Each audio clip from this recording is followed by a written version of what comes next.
This promises to be an interesting conversation. So if y'all have any questions as we as we're speaking, please feel free to ask. Ariel, how's it going, fam? Hello. Hi. I'm sorry. I'm trying to make sure I'm like centered. I want to make sure I'm good. I'm at a good level. How are you? I'm great, thanks. How are you?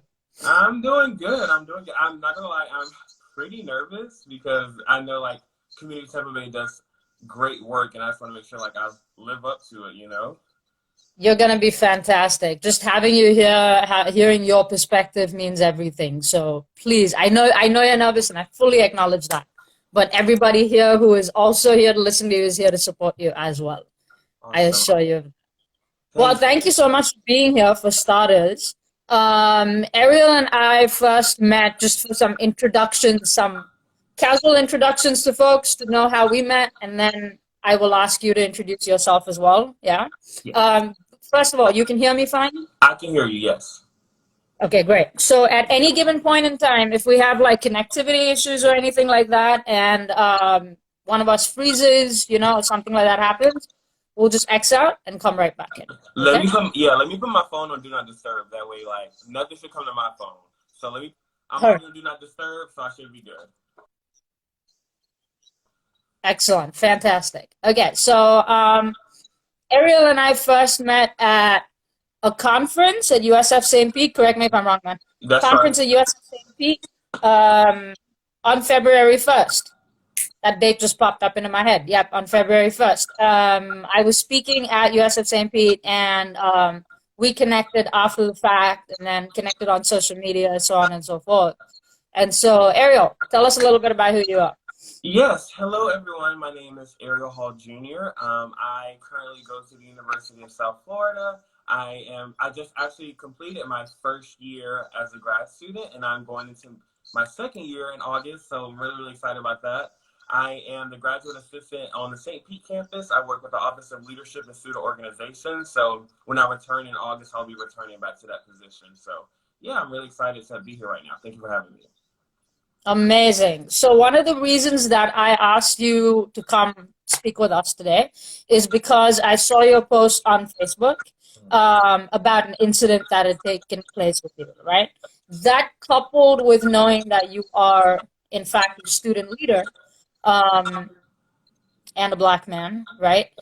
Prompted me to have this conversation with you, especially with everything that is happening in the country right now, right? Especially with everything that is happening in the country always and specifically right now, Right, to yeah. be clear. Yeah. Hmm. So can you tell us a little bit about, will you share with us in your own words about that encounter that you had about which you posted on Facebook? Yes, of course. So, as of right now, I am back home visiting. I'm in one of my hometowns visiting for a few weeks. And so, a couple of friends reached out to me and they asked me if I wanted to go work out with them at this community college that we have in our hometown. It's a small town. And they asked me if we wanted to go work out. And they told me that they work out there almost every day. They work out there multiple times throughout the week. And so I said, of course, sure, like I would love to go. And so we were there early in the morning. We got there around 7:30, 7:45, and we started working out. We did some cardio, and we were out there for about an hour and a half, almost 2 hours. And at the end, we were doing a hit workout. So we had some music going, and we were doing like a little 15-minute hit workout, like doing squats, all that kind of stuff. So in the midst of us working out, we see this car kind of like creeping around the corner, like very slowly. And I'm looking, I'm like, I'm already, my anxiety is already high. So I'm looking, and a white woman pulls up in the car. She comes around the corner, and she just stops and stares at us. And so we look, and she goes, "What are y'all doing?" Well, ma'am, you literally just saw us. You were creeping around the corner. We were doing squats. So we're obviously working out. But I said, "Ma'am, we're working out." And she was like, "Do you recognize that you are like being super loud? I've heard y'all all morning from my house. I live down the street. I should not be able to hear y'all. Y'all need to leave right now." And so I'm immediately like, I get offensive, and I'm like, I get offended, and I'm immediately defensive, and I go, "Well, ma'am, first of all, it's not fair for you to feel like you have the authority to come here and tell us to be quiet or to leave." I said, "All you have to do is approach us kindly. You could have just asked us to turn down the music, and I promise you there would have been no problem with that. But don't sit here and get disrespectful with us." I said, "Ma'am, you can actually, because I do not appreciate you coming at me and my friends like this." And so she then says, "Well, Don't worry about it. I'll just call the cops. And so that really made me upset because it's like, of course you want to call the cops. The way the society runs today, if you feel like someone, just because I'm not going to agree to you or bow down to what you want us to do, you're going to call the cops as if that's supposed to be the end all be all, and we're just supposed to like accept defeat. So she was pulling off, and I told my friend, I was like, well, you know what? Take a picture of her, or like make sure you remember her tag number, because just in case anything goes left, I just want to make sure we have recollections. We know who the lady was who tried to report us or anything. And so while she was pulling off, she turns around, she was like, well, would you like to take a picture? So my friend took a picture and she left. So we finished our workout. Like, it was only a 15-minute HIIT workout. So when she pulled up, we were halfway through. So we finished the other half. And right when we finished and we're about to start packing up, the security pulls up. Now, mind you, the security has circulated the building and seen us working out all morning. He has seen us all, like, the entire morning we've been there. And he just pulls up and just says, y'all need to leave. Just like that. And we were like, okay, well, what happened? And so apparently he said there were complaints and that his supervisor told him that he had to tell us to leave. So my friend then approached him and said, well, is this about the woman who just rudely confronted us? And he said, well, yes, it is. And she told him, well, you've seen us all morning. And even the security guard went, well, I know y'all work out here a lot. He confirmed what my friend told me earlier. Like, I know y'all work out here, but we had to ask you to leave. And so in that moment, I just really felt defeated because it was like, we did nothing, and it's just she goes and calls in a complaint, and then we automatically have to get punished. And we were already leaving, but it just looks like she got vindicated and we were being punished, and it just wasn't fair to us. And so that, and especially with everything that's already going on right now, like, it really just affected me. And I remember I was so upset afterwards. So I called a family member, and they were like, well, Ariel, just be happy that you weren't killed. And it really took me aback. It was like, well, why would I be killed if I just didn't agree that we had to leave because of music being too loud? But I had to pause and think, well, that is my reality as a Black man. Like, men are getting killed we're getting killed like over anything. And so it really, that's when it really struck me. And so I was really, like, lost within my feelings, and I didn't know how to feel. And so I was debating about even posting it on Facebook, but I had friends and people support me and tell me, like, well, you need to tell your story. And so I put it on Facebook.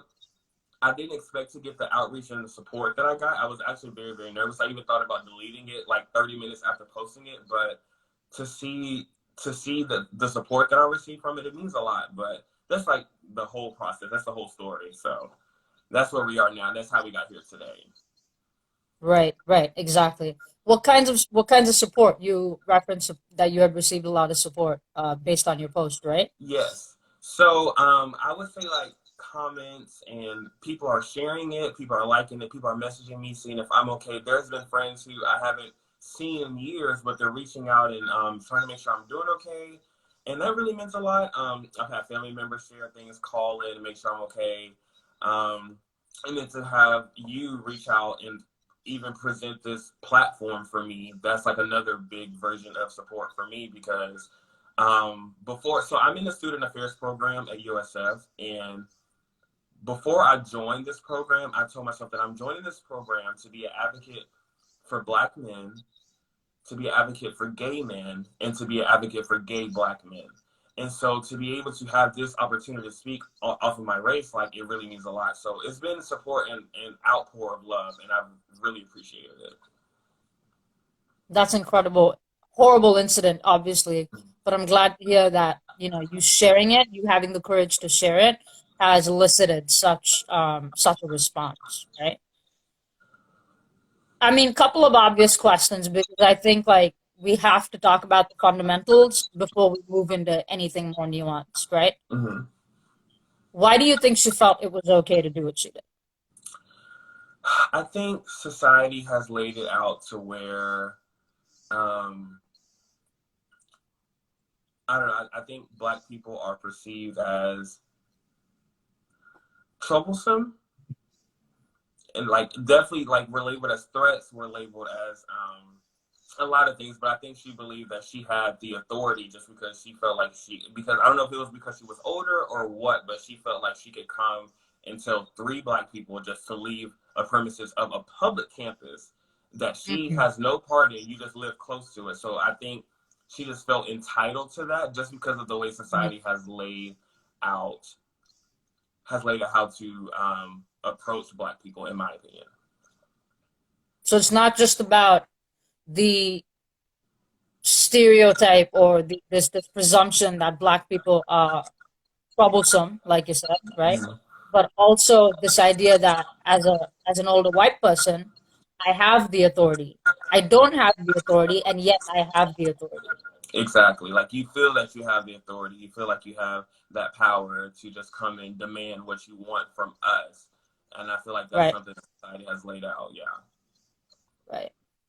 So moving to we're going to move a little bit more systemic, like higher level, and then come back down a little bit more local, right? Okay. Just because I want to get your perspective on so many different things, because you are in a unique position to inform the people who are watching, as well as myself. Not just in terms of what we are able to see in the news. Anyone can watch a video, read all the news, write all the facts down, as many hashtags as they want. But there are only certain people, certain groups of people who actually knows what it feels like to be in a certain position, right? You're one of those people. And so I want to engage that piece of it as well, yeah? Yeah. So with everything that is happening, with the shooting that happened of Ahmaud Arbery in February, that then being potentially covered up, well, it's been covered up, and then now, because of the attention that communities have put on justice, that justice actually becoming a real thing, being realized, right? And everything that has come with it, like all of those various steps. Yeah. As a human who is similar in age to this young man who lost his life, as well as someone who has experience encountering racism in society at large, yeah. While Ahmaud is not, it's not unusual what happened to him. It's not an isolated incident which happened to him. We know this well. Yes, and yet the circumstances of how his case was, the various levels at which he was not protected, even though he was literally just a kid, right? He was not protected, but the perpetrators were protected. What are your thoughts on that? How does that make you feel? What do you think about it? I think, for one, it's pretty infuriating. Like, I think that's like the immediate reaction is like, it makes me angry that, like, why was this Black man just completely disregarded by the police force? Like, it took media and it took social media to really put pressure in order for us to get as far as we have now. But deep down, when you get past the anger, it's actually scary for me. That takes me back to when I was in a situation and my dad said, "You should be glad that you weren't killed." And to just think that that's really my reality. And we've seen it so many times with so many younger Black men just being gunned down. And it was just like, like I could have just been a hashtag. And it's really, really scary. It's saddening. Oh my God, there's so many emotions. Like, it's anger, it's scary, it's saddening, because these are lives being lost. It's not like, these aren't things that you can replace. People are losing their lives, and these are people who like look like me. These are Black young men. It can be anybody. It can be my brothers. It can be my cousins. It can be my uncles. It can be my dad. It can be anyone that looks like me. And the fact that like you said, it's not an isolated event. Like, how can we expect to grow as a society and we're not facing these issues? We're not talking about it. Why does this keep occurring? You can only have, like, how many times does this have to occur before we realize that there's a deeper rooted issue here? And so it's a lot of emotions. But I will say my number one is fear. Like, when I'm in public, I do feel like I have to put on a front, or I feel like I have to present a certain way, because I feel like the first thing you're going to see about me is you're going to see my skin color. You're going to see that I'm Black. Like, I'm not going to hide that. I can't hide that. So it's like, how I always have to be subconscious about how am I presenting myself in public.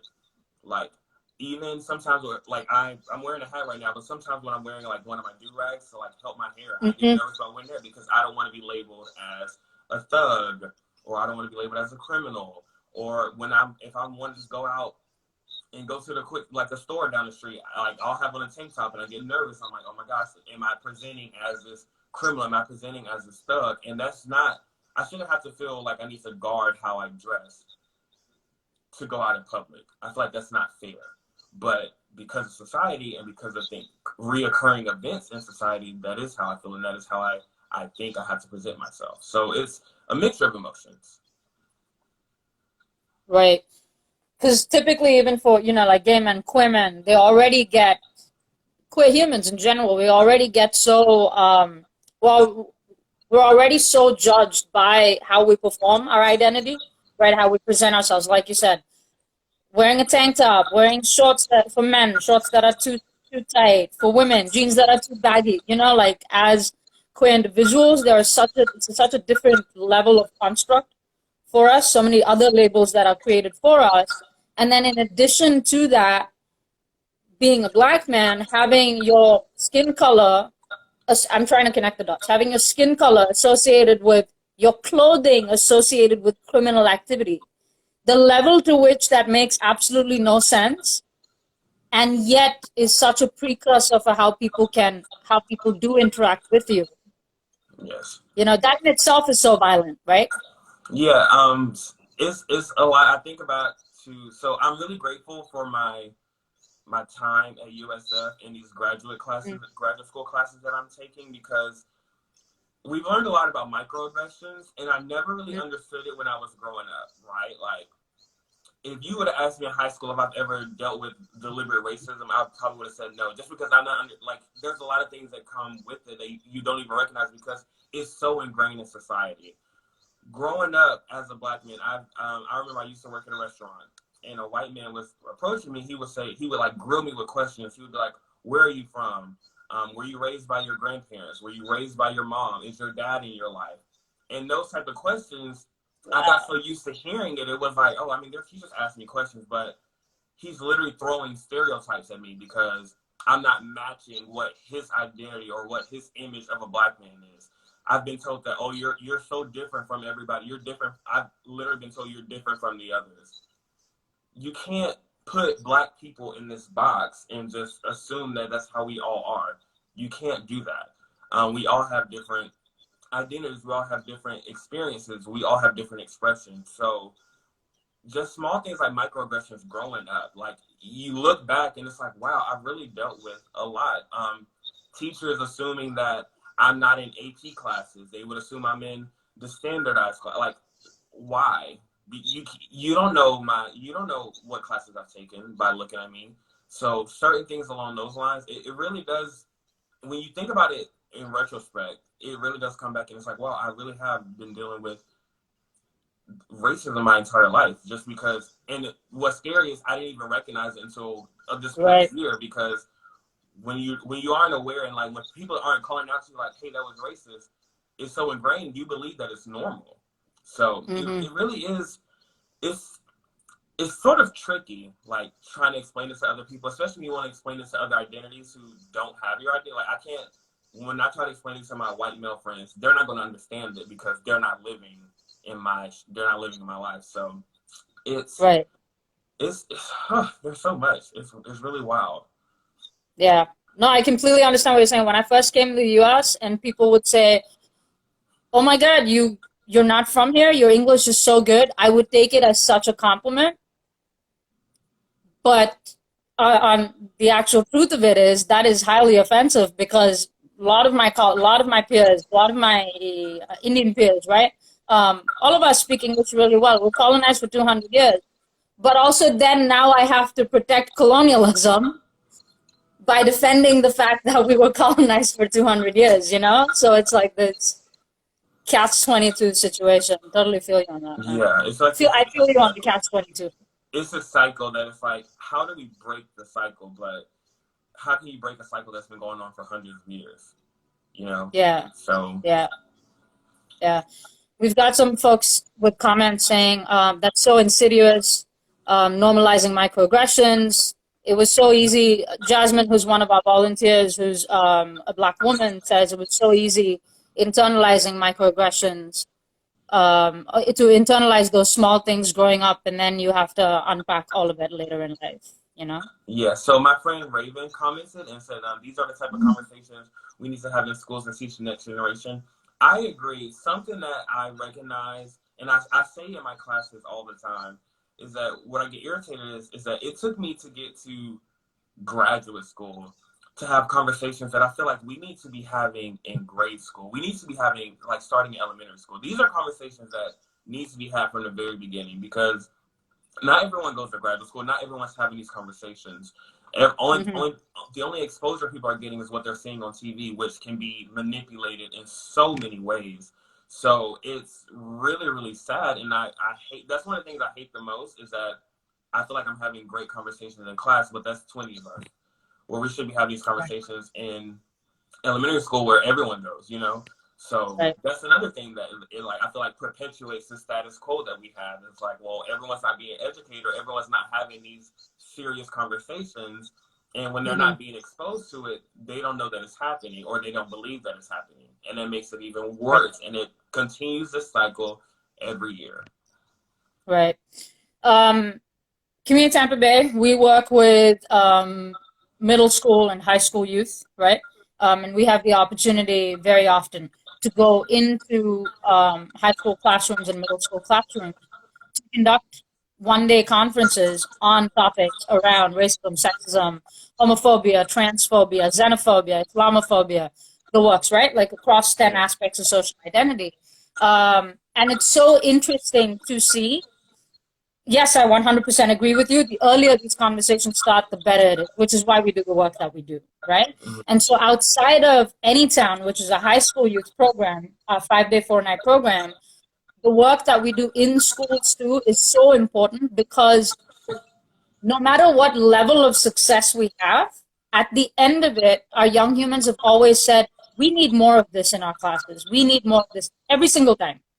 Right? That one human you think, that one young human you think is so completely disengaged. Man, this did nothing for that one kid. Right? You think that? That's the one kid that comes up to you at the end of the conference and says, are you going to come back next week? Wow. You know, because you don't know, right? It's exactly like you said. The same way that nobody can judge what your mind looks like and whether you should be in an AP class or not based on your appearance. Same way, we can't judge young humans in terms of how they learn as well. Right. You know? And so it really puts a different spin on it, puts a different perspective on it about having those conversations at such a young age. A lot of our young humans, Emma Salvo, who's a teacher, as well as an Anytime volunteer, says, yes, students are itching to have these conversations. She's 100% right. Every time we are in these conversations, they're so ready for it.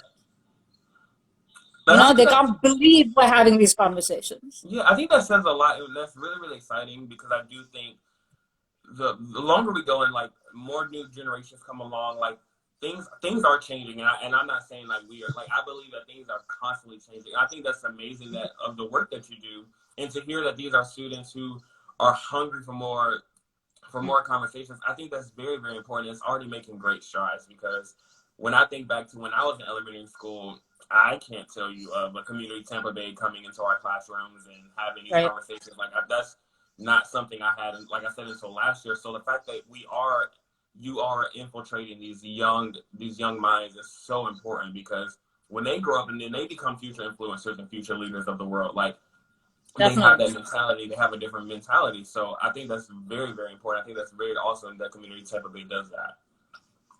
Yeah, a lot of our young humans are actually watching right now. So there's a we in this case, because we are also part of doing that work, because a lot of the people who are responding right now with hearts and prayer hands and, you know, like all the hands, right, are responding to a lot of the comments that you are making. So I really appreciate that. Moving back down, right, a little bit locally. So you said you're a grad student. Yes. You are at USF St. Pete. We have a question. We'll come right to that. Okay. You are at USF St. Pete. What does that experience look like for you? So I actually take classes on the Tampa campus, but I work on the St. Pete campus, and Even Okay. then, I feel like I've been very, very fortunate to work with the USF system. And the two different campuses, they have such a different, they're so different. They're a part of the same system, but they're so different. You go to St. Pete, and because it's a smaller institution, it just feels like this big family. You see the same people every day. I feel like I'm greeted by the same students, the same staff members. I'm only on campus for 3 hours out of the day because, and 3 days out of the week because that's when my classes are. And so I've been very, very fortunate. I've worked with very diverse staff. I've worked with a diverse group of students. I've had a diverse amount of opportunities. Speaking at divisional meetings, speaking at team meetings, being able to offer presentations. So I've been very, very fortunate to be a USF and especially be a graduate assistant at USF St. Pete. I'm very, very grateful for my experience there. That's amazing. I'm so happy that that experience has looked what it has looked like for you. And as a black man, Mm-hmm. does that experience look differently for you from others? Um, I'm not sure how it looks for other people. I can say I did not expect to see as many black men in positions of power that I have at St. Pete, especially in the same field that I'm in. I don't know if they mind me name dropping, but one of my like upper supervisors is Dwayne Isaacs, and he's a black man. And then there's Byron Green, who's a black man, and then you have Brennan Carter, who's a black man. So being surrounded by black men who have these professional jobs and are in these professional settings, it was actually very, very calming for me because I had this mindset that I'm going to walk into a very white male dominated field. That's what I had in my mind because I feel like almost everything is white male dominated. But to be able to have a different experience has been very, very exciting. But then it goes back into the question, why was I having those other expectations that I was going to be completely out of my element? You know, like again, it's a deeper conversation that needs to be had. Why am I not seeing this on a regular? Why am I not seeing more diverse faces and diverse groups in positions of power or in positions of influence? So I can't say before I got into my position I was very nervous, but now I really feel like I'm at home and I feel very, very comfortable with my group. That's incredible. That's amazing. Are you able to have, or have you had the opportunity to have these conversations with those with supervisors like Wayne and so on and so forth who share identity with you? Yeah, so I speak to Byron and Dwayne a lot. I speak to Byron, Dwayne, and Brennan a lot about certain things, especially being a black man and how that has affected their lives on campus. And I even think back to my undergrad in Mobile, Alabama. The VP of Student Affairs is Michael Mitchell, and he was a black man. And I actually, before I moved to Tampa, I reached out to him and I said, "Well, how was this? What was this like for you as a black man?" And to hear like some of the struggles and some of the issues that he had to face, it kind of like put me in a perspective like, okay, I need to be on my A game. I live by this mantra that I have to work twice as hard to receive half the benefit because I Mm-hmm. just feel like I'm already at a disadvantage, unfortunately, but I am. So I always put a lot of pressure on myself to make sure that I am performing at a specific level and that I work at my work ethic is at a specific level because I feel like I have to work harder to receive any sort of recognition or any sort of benefits for any position that I've ever held. Right, right. Heard. Yeah, I think that definitely resonates with a lot of humans. When you said that, we got a lot of hearts. And Lisa, who is also one of our delegates, says it's true. Do you mind if we take a couple of questions? Oh, no problem. I hope I can answer them Okay. well.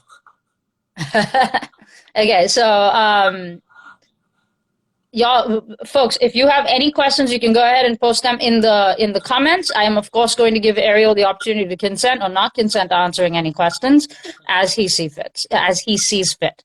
And we'll take it from there. So Masa is asking, I'm curious about your experience unpacking microaggressions and discrimination later on in grad school. Was it overwhelming or validating, or maybe both? I think it was more validating. There was one time where it was pretty overwhelming where I think I was initially introduced and really understood the concepts of microaggressions. And it was kind of like, I think our teacher even had the question as to, I'm not sure how he was like, I'm not sure how a Black person cannot understand that they've been facing racism their whole life. And I actually raised my hand. I said, well, up until I got in grad school, I didn't really think that I faced racism. You know, I'm thinking racism is deliberately like being called a racial slur or, you know, just something very deliberate. But when you think about those microaggressions that institutionalize racism, how racism is ingrained into systems, that was a little overwhelming for me because it was like an epiphany kind of. It was like, oh wow, okay, I've been told that before. I've been told that, oh, you're different, or you're better, or you're not like the rest, or oh, you must have been raised by your mom, or your mom must be so proud. As just assuming that my dad isn't in my life, where I'm very, very close to my dad. There's a lot of things. Like on top of being a Black man, but also being a gay man, I've had people ask me if my dad's in my life because I'm gay. Like they assume that I'm not. They assume that I'm not close to my father because he wouldn't accept me being gay. So so many things, but it's been more validating because it's like, wow, I have been through a lot, but it makes me happy that I persevered. Although I shouldn't have to persevere certain things, but it makes me happy that I have been able to persevere. Right, right. That's, yeah. So it is a little bit of a lot of different things, right? Yeah. And there's a lot of intersection of identity for you too. Yeah, I'm like brain dumping right now. Sorry, it's like all like, oh, that too. So I'm just gonna spit that out too. Sorry. Yeah, no, tell us everything. We want to know everything. No, yeah, that's very real. I think that especially when you have when you have multiple intersecting identities, you can think of it from one perspective, and then after that, so many other perspectives also add themselves to it, you know? So you're not just, when you're unpacking microaggressions, you're not just unpacking microaggressions about one identity. Exactly. Then how the microaggressions enacted toward you based on your other identities also start to reveal themselves, right? Exactly, for sure. Yeah. Grad school will do that to you, man. I know grad school has been such a blessing because I remember thinking like I wasn't even going to go to grad school, but I truly believe that I'm meant to be here for a reason. I believe everything happens for a reason, and so those conversations alone have made it all so worth it. Right, right. All right, so we have another question. Thanks for sharing that so much, Ariel. We have another question from Lisa. Lisa says, as a kid, did your parents teach you certain ways to navigate the world? As a kid, I wouldn't say they taught me how to do anything. My parents were just making sure, like, hey, just make good grades and don't get in trouble. Pretty much, it wasn't ever like, I don't think the conversation about me being a Black man and what that means in society really started to happen until I got into college. So as a kid, I don't think so. I think it was very much like, hey, like just make good grades, stay out of trouble, and you're kind of good from there. So I wouldn't say anything specifically about navigating the world. Right, heard. Yeah, because we do hear that, you know, for a lot of parents, especially, I mean, Black parents have always known what their kids are likely to face, right, from society, you know? And I think the more and more parents become aware of the fact that, I mean, I'm sure even for a lot of Black parents, there is some level of, oh, maybe this only happens to my kid, especially if they don't know that it's happening to other kids, right? Yeah. But I think like with more and more the world coming to know of everything that's happening, there's also some validation in the fact that, oh, it's not just all the kids. So even if it's happening to all the kids in your neighborhood, you have a tendency to make excuses to not excuse the behavior, but to not feel like this is going to be consistent in your child's life, right? Yeah. You know, so you might say, oh, this is happening just in our neighborhood. It doesn't happen anywhere else. But then when you realize it's Black neighborhood after Black neighborhood after Black neighborhood, Black child after Black child after Black child, you know, I think parents are now, not now, but for a good amount of time, preparing their young humans in ways that young humans should never have to be prepared. I agree. And I think also with the, like while I was younger, you know, social media wasn't really a thing. And so now we're seeing with social media and we're seeing with media in general, like more things are being reported. So when I say that those conversations didn't happen until later, I definitely believe it's because of what you were speaking about, like maybe they weren't thinking that like, oh, like it only happens in a certain area for certain people, but seeing that it happens to Black family after Black family after Black community, it's just like so much. It's like, okay, maybe these are conversations, because I'll have conversations with my dad now. He's even told me, he's been like, I can tell that your whole mentality has changed since you've been to college and you've been to grad school. Like he even says like there's been a lot of things that, even though he never told me, he's like, there's stuff that I want to have a conversation about, but I didn't know if you would be able to understand it, because like I said at the time, I wasn't recognizing certain things. Like I wasn't able to put a name to things. And so now we can have a conversation, and my dad like will bring up something that happened while I was in high school.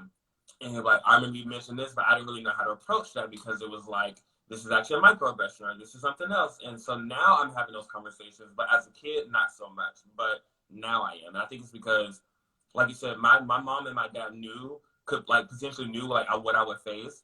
But now, like, I'm able to have those more mature and adult conversations. They're definitely able to have them with me. Right, right. That's solid. Thank you so much for sharing that. Wow, thank you for sharing that. Really appreciate it. So what are your, I do have one more question for you. Okay. Okay. Going back to the Ahmaud Arbery case, right? Now, you know, there's a lot of activism on social media. There's a lot of mobilizing on social media. Even with the pandemic, even with social distancing, people are still, you know, like getting involved and sharing their voice and so on and so forth, right? And so because of that, the hashtag I Run With Maud has become pretty popular, right? It's gained a lot of traction. Yeah. How do you feel about that? How do you feel about the attention that it's getting? How do you feel about the 2.23, you know, running the 2.23 miles to celebrate him on his birthday and acknowledge what is happening in society? What are your thoughts on that in general? I think the gesture is amazing, of course, to have people trying to show support and things like that.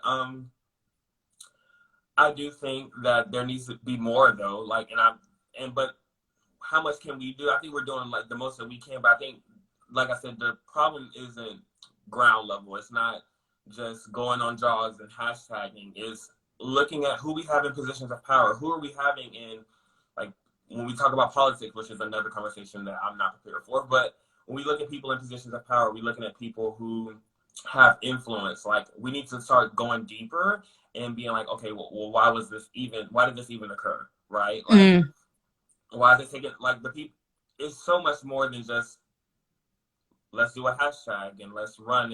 And I'm not saying that was not fantastic. That was absolutely amazing. And I appreciate everyone for participating, but we have to do more. We have to keep pushing that envelope. It's not enough. I mean, because after we do our jogs, okay, what happens? The people who are in positions of power, they are still reelected, or they're still there, or like, who's your police chiefs? Who are these people? Who's the head of the departments? Who's people in power who have the influence? What happens to them? Nothing, because I feel like we're not focusing on the real issues, the real underlying issues. So the moment we start switching that conversation, and I'm not saying stop doing like the hashtags that are running, that's fantastic. Continue doing that, continue showing activism, but when are we going to start changing things, like actually changing things? So that's about all I can say on that one. No, I love that. So yes to the hashtag, yes to all of the support, but also down to the root of the problem.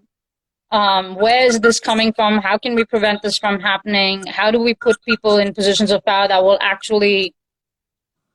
can actually do something to start the process to end these behaviors, right? Like, how do we change? It's like you said, like, we need to be having different conversations, and we need to be having conversations to begin with, right? Exactly. Yeah. Enough conversations are not being had. Yeah.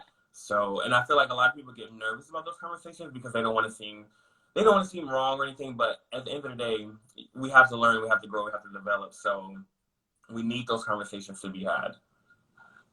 Right. Right. Definitely. So putting people in power that can actually do something about this. Yes. Right. So more representation for our minority communities in positions of power, as well as simultaneously having these conversations on the ground Dialogue is so critical, exactly. At the same time, having these conversations on the ground at like the youngest level possible, we can start these conversations pretty early. We know this, it's happening, we're doing it, right? So we just need to spread that flame a little bit more, and actually make it happen throughout the country. And continue to have those conversations. So we're not just supporting, again, when these are not isolated incidents, so we shouldn't be supporting them like they're isolated incidents. Exactly. We should be supporting them like it's systemic racism. Yeah, it's all a part of a bigger issue. Right, exactly.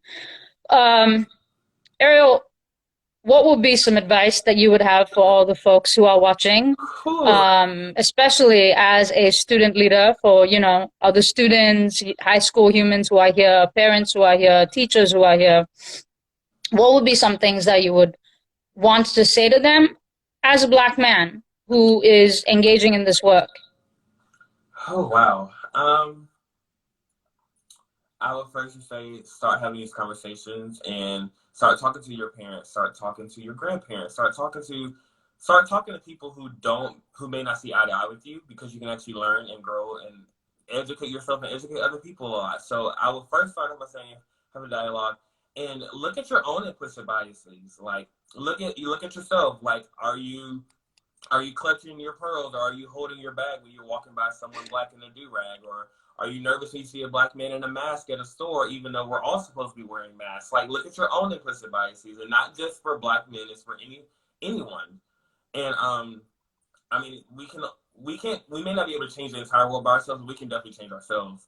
So start with you, but then also start looking around. Look at your outer area, like look who's around you and see what's happening there, and making sure that you are challenging yourself. Challenge yourself, because when you don't challenge yourself, if we don't challenge ourselves or challenge what's going on, nothing's going to change. So that's the advice I'll be able to provide to people watching the live right now. That's awesome. What stood out to me the most, everything that you said, so valuable. What stood out to me the most of what you said is, why do you feel some type of way about a Black man wearing a mask in a store, despite the fact that all of us are supposed to be wearing masks in a store? Mm-hmm. Right? So especially in this time of COVID, that's what one of the things that we're talking about, is how racism can reveal itself during the time of a global pandemic. And we're seeing a lot of that happening now too, right? Especially like with what happened with you, empty college campus, you're walking out outside, and still there's this level of authority that people feel like they have over you even when they don't. So in the same vein, we're talking about that. Everybody's supposed to be, you're absolutely right, everybody's supposed to be wearing a mask, but for some reason, a Black person wearing a mask, who's literally doing the same thing that everybody else is supposed to be doing, stands out because they're Black as something, as like you said, someone who makes trouble, or someone who's a criminal, or someone who's problematic. Right? And people are like fighting that because I just watched a video of a white man. He like took off his shirt and put his hat on backwards and ran 2.23 miles with the TV. And he was like, I wanted this to make me like a criminal, but he was a white man, and the cops weren't called on him. He had neighbors waving at him, and it was like, I would never even try to experiment with that. Me running in through a neighbor 2.23 miles with a TV. First of all, that's already like a lot of workout, so no. But second off, like, it's very dangerous. So I would never even, like, it's dangerous for me. Like, we don't have that. That's where privilege comes in. I don't have that privilege. So really, we need to start having, like I said, it's all part of a bigger problem. Absolutely. Yep, I saw that video too. Like, literally, he's running for that long with the TV. And I think the comment he makes is, I definitely look like I'm stealing something. I have some, I think he said nobody runs with a TV in their hand. Facts. Right? And then, but absolutely nothing. I believe he's a former pastor too. Yeah, but you're right. Like, you definitely don't have the privilege to even experiment with that, because it means you're not at the risk of getting arrested. You're at the risk of getting killed. Exactly. Right. 100%. So folks are definitely agreeing with you and saying, yes, these conversations need to take place in all homes, regardless of what race, ethnicity we are. Our son must be with me or my husband when he is out with his masks, because otherwise it might be an unsafe situation for him, right? So definitely resonating with a lot of humans. Thank you so much, Pam, for being here today. I really appreciate everything that you had to share. You are a student leader at USF, so, you know, like, I'm sure everything that you bring to the table, you know, in your identities, is going to be so powerful for the USF community. I'm really happy that you have, it is. I am really happy that you have, you know, strong people in your community within USF itself to surround yourself with, right, and to work with. And if there's anything that Community Tampa Bay can do to support you in your journey, other than our executive director teaching some of your classes, if there's anything that we can do to support your journey, or in any way, shape, or form you want to get involved with us, we would love to have you involved with us as well. Yeah, that's always an option for everybody out there. Please reach out to me and let me know if you want to get involved. You have my email address, right? So let's be in touch, and there's a lot that we can do together for sure to change this world. And it's already happening. We just need to keep doing it and keep at it. Oh my gosh, I would love that. Thank you so much for giving me this platform. You can ask my friends and family, I was like pacing. I was so nervous, but at the end of the day, this is what I want to do. And so being able to do this today means more than you know, and I'm so grateful. So thank you so much. You have definitely given all of us something to think about. You know, I'm definitely thinking about a lot of very nuanced points you made about both identity and our own implicit biases. Yes, that's an excellent point that you made. Everybody needs to constantly be checking their biases. It's not like a one and done kind of thing, you know. So thank you so much for sharing your experience. Thank you so much for agreeing to come here and talk to us about who you are and how you live, and helping us check our privilege.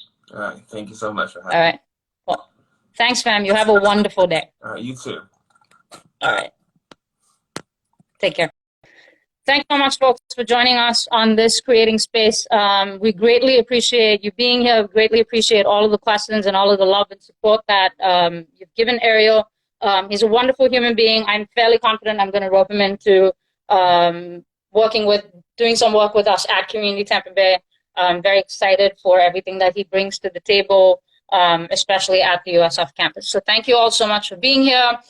We will be back again on Thursday with another Creating Space. We do also want to know how we're doing. So we have an evaluation that I will post on our Instagram. If you could please fill that in. It takes about 4 minutes long. We just want to know how we're doing and the things that you are finding useful about our programming. So if y'all could fill that in, that would be absolutely fantastic. Thank you all so much for attending.